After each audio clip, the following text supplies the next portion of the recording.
교재 11페이지 읽겠습니다. 교재 없으신 분들은 손 드시면 목사님들께서 배부해 드리도록 하겠습니다.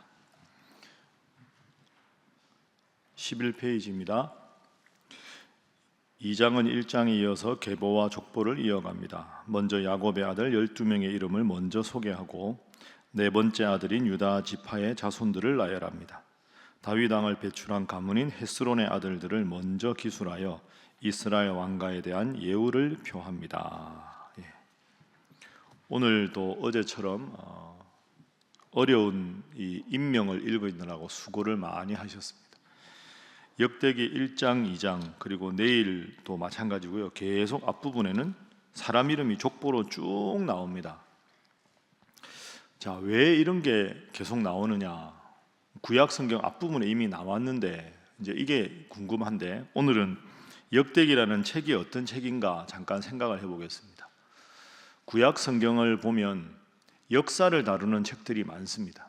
역사를 다룬다 하는 말은 아무래도 인물들도 그렇지만 왕들에 대한 기사를 많이 다루겠죠. 그런데 창세기, 출애굽기, 레위기, 민수기, 신명기까지는 출애굽 이야기고 여호수아서부터 여호수아, 사사기, 룻기 빼고 사무엘, 상하, 열왕기, 상하는 쭉 역사를 다루죠. 여호수아서는 여호수아가 가나안 땅에 들어가서 지파별로 땅을 분배했다. 근데 여호수아 다음이 사사기 아닙니까? 사사기는 16명의 사사 이야기가 나옵니다. 온니엘부터 삼손까지. 그러면 사사기를 여러분이 떠올려 보시면 어느 사사는 무슨 일을 했다, 어느 사사는 외적을 어떻게 무찔렀다, 이런 이야기가 쭉 나옵니다. 그 다음에 이제 룻기 지나서 사무엘 상하, 역대 상하가 나오는데 사무엘 상의 주인공은 아무래도 사울 왕과 다윗 왕입니다. 그렇죠? 초대 왕 사울, 그 다음에 다윗 왕. 사무엘 하로 넘어가면 솔로몬입니다. 여기서 이제 여러분들이 헷갈리기 시작합니다. 역대기를 읽으면 앞으로 역대상은 다윗 이야기가 주로 나오고 역대하는 솔로몬 이야기가 나옵니다. 그 성경을 쭉 읽다가 보면 다윗 이야기 앞에 다 나왔는데 사무엘 상하, 솔로몬 이야기 다 나왔는데 왜 역대기에 또 나오나? 이게 이제 하나 헷갈리고, 두 번째로는 사무엘 상하 다음이 뭡니까? 열왕기 상하 아닙니까? 열왕기는 말 그대로 여러 왕들의 일대기입니다. 여러분, 열왕기 상하는 반복되는 표현이 있죠. 어느 왕이 몇 살에 왕위에 올랐다. 그는 하나님 보시기에 정직하여 하나님 보기에 악을 행하여 남유다 이왕일 때 북이스라엘의 누구였다. 북이스라엘의 누가 왕이 될 때 남유다는 누구였다. 계속 그게 나옵니다. 여기까지, 그러니까 여호수아, 사사기, 사무엘 상하, 열왕기 상하는 어떻게 보면 역사를 객관적으로 진술하는 겁니다. 어느 왕은 하나님 보시기에 정직했다, 어느 왕은 악했다. 계속 잘한 사람과 잘못한 사람, 하나님 앞에 어떤 왕이었는가를, 어떤 지도자였는가를 객관적으로 서술한 게 이 사무엘 상하, 열왕기 상하까지입니다. 자, 그러면 지금까지 제가 말씀드린 여호수아, 사사기, 사무엘 상하, 열왕기 상하를 신학교에서는 신명기 역사서라고 부릅니다. 어렵게 생각하지 마시고 누가 왕이 됐고 어떤 점은 잘했고 어떤 점은 잘못했다, 이걸 객관적으로 정확하게 기술한 게 지금까지 책입니다. 그런데 역대기는 다릅니다. 역대기의 배경을 아셔야 되는데요.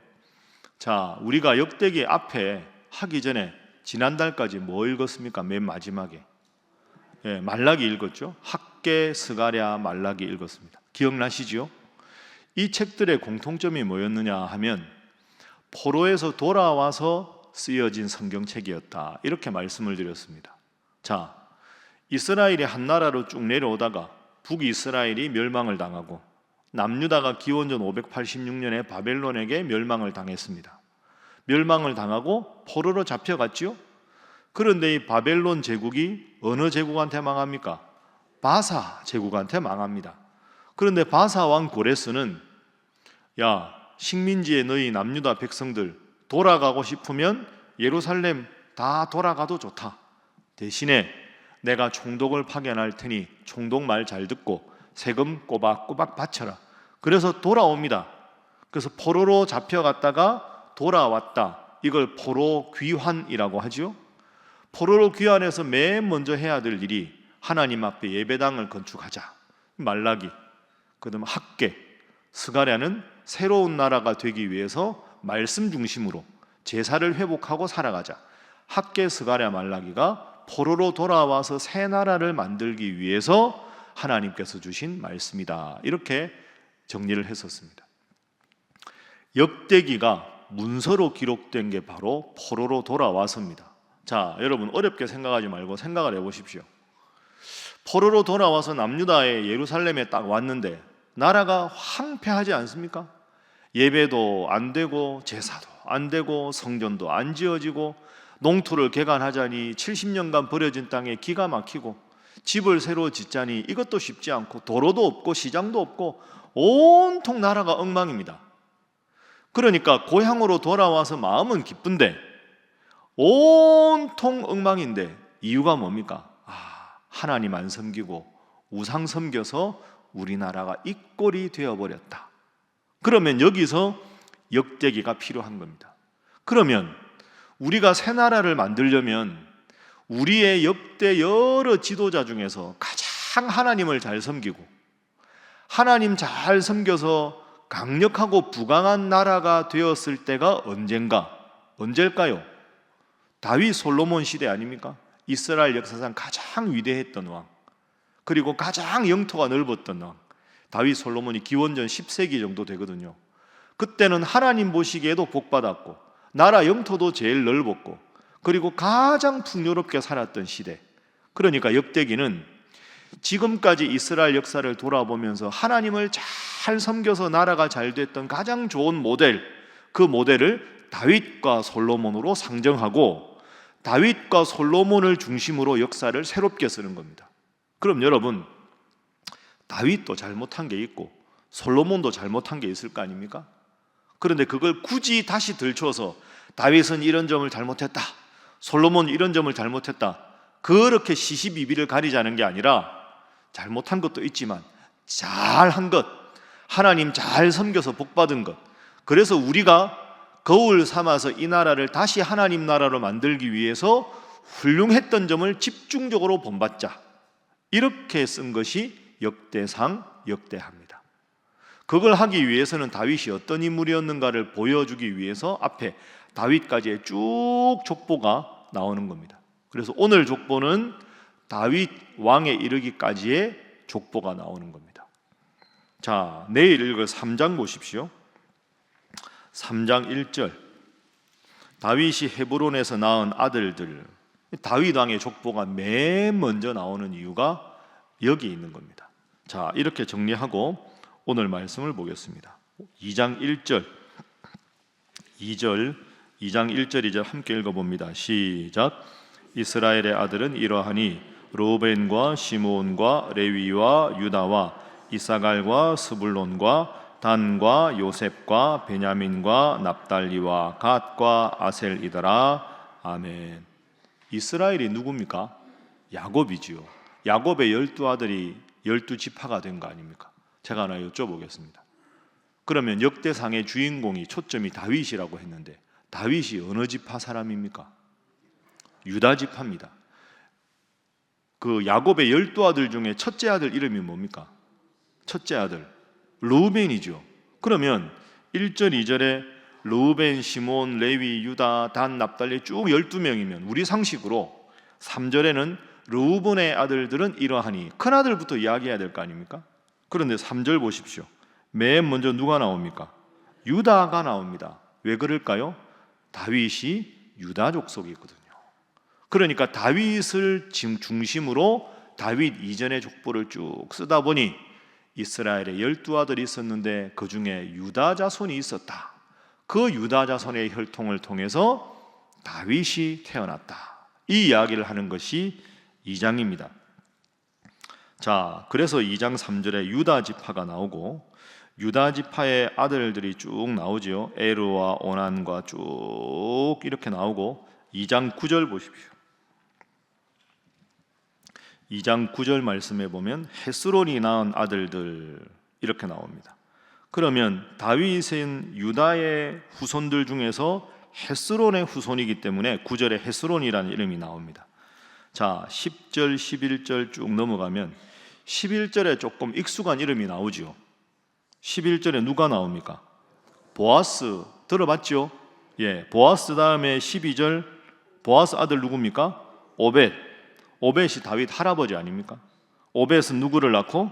이새를 낳고, 이새의 막내 아들로 15절에 누굽니까? 다윗이 나오지요. 그러니까 15절에 다윗을 이야기하기 위해서 1절과 14절 이야기를 쭉 하는 겁니다. 그리고 이제 밑에 뭐 헤스론의 자손, 여라무엘의 자손, 갈렙의 자손을 쭉 쓴 것은 다윗의 족보와 연관된 유다 지파의 유력한 사람들을 쓴 거죠. 그래서 2장의 제일 중요한 것은 15절에 다윗이다. 아, 다윗이 이런 족속이었구나. 가계를 쓰고 3장으로 가면 말씀드린 대로 다윗의 아들, 딸들은 이런 사람들이었다 하고 쭉 씁니다.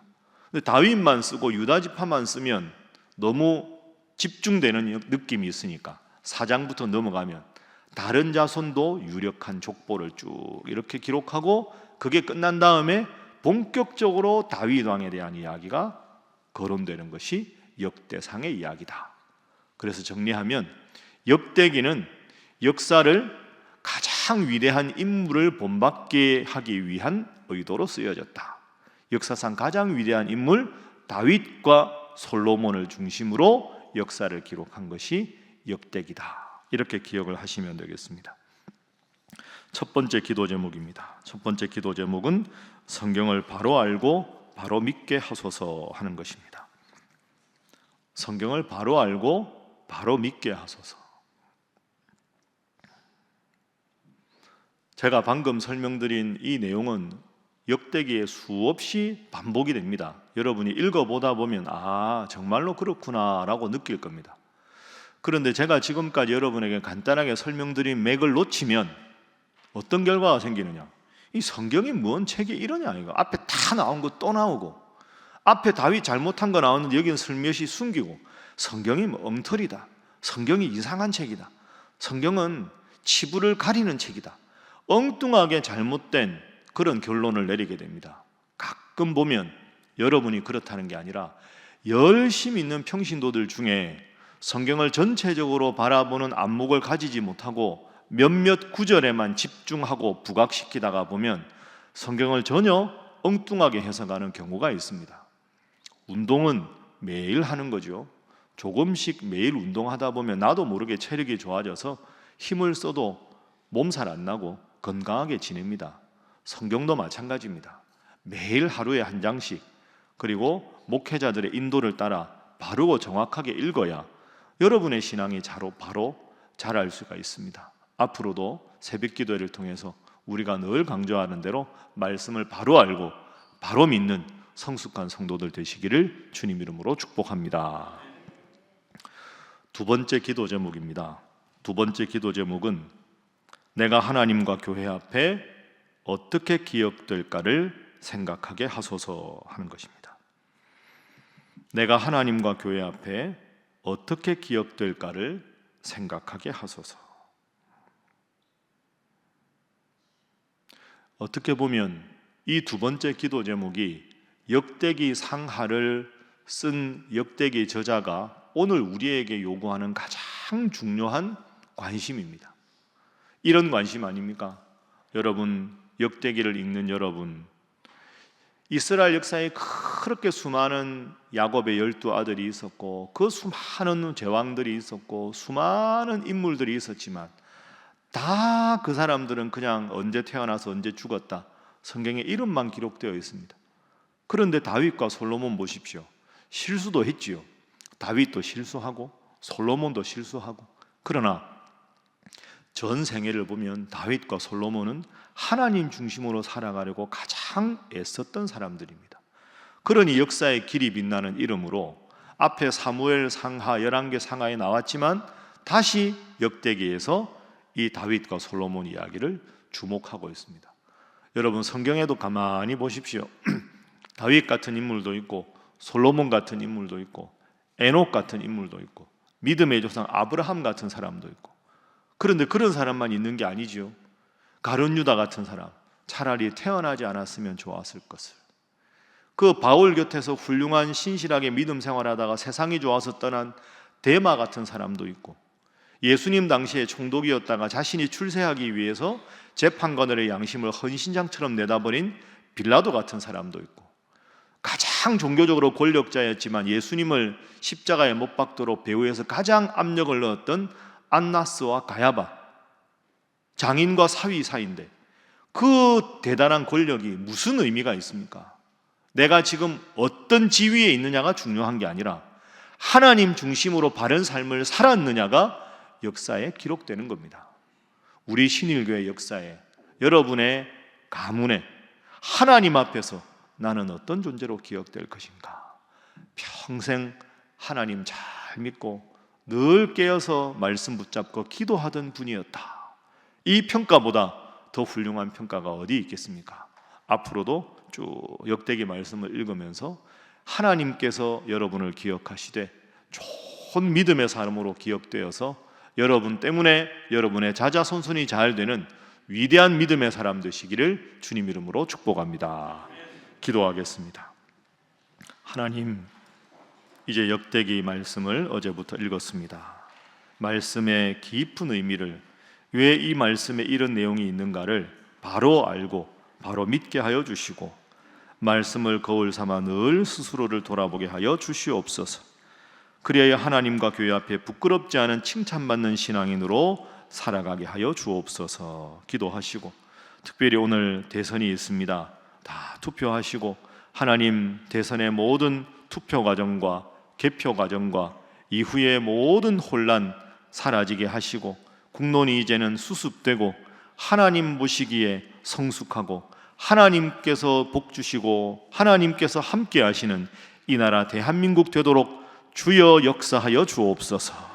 함께 기도합니다. 주여 믿습니다. 주여 믿습니다. 주여 믿습니다.